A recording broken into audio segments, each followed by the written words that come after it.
మీరు BRS party నుంచి డబ్బులు తీసుకున్నట్టు మీరేమన్నా నిరూపించగలరా?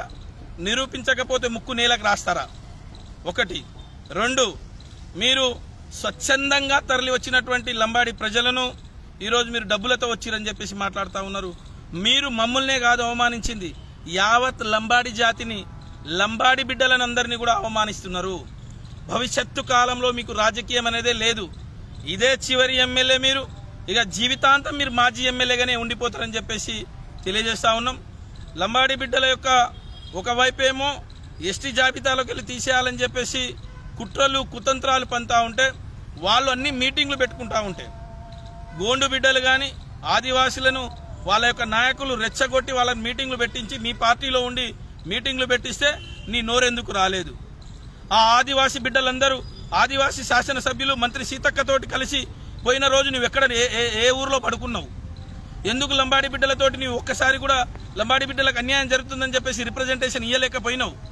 నువ్వు శాసనసభ్యునిగా కూడా అర్హత లేకుండా మాట్లాడుతూ ఉన్నావు. ఈరోజు లంబాడి బిడ్డలకు అన్యాయం జరిగితే మరి ఎందుకు లంబాడి శాసనసభ్యు మీరున్న నలుగురు కూడా కూర్చొని ఒక దగ్గర కూర్చొని మాట్లాడకుండా, మీరు కనీసం నలుగురు పోయి ముఖ్యమంత్రి గారిని కలిసి సమస్యను విన్నవించకుండా, ఈరోజు లంబాడి బిడ్డలు స్వచ్ఛందంగా వచ్చినటువంటి బిడ్డలు ఇందిరా పార్కులో సభ విజయవంతమవి మీరు ఆశించిన దానికంటే రెట్టింపు విజయవంతమైనందుకు ఆమె కళ్ళుమంట.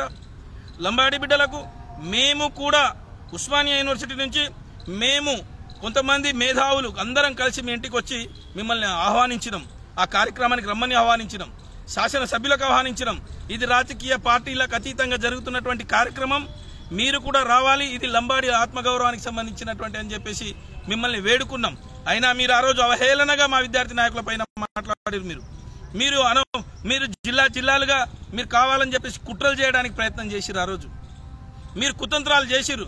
సభ జరగకూడదని చెప్పేసి అన్ని రకాలుగా ఇంట్లో కూర్చొని ఏమి చేతకాని వ్యక్తిలాగా ఇంట్లో కూర్చొని ఒక వీడియో ఇచ్చి బయటికి పంపించి లంబాడి ప్రజలకు ఏం సందేశం ఇవ్వదలుచుకున్నావు?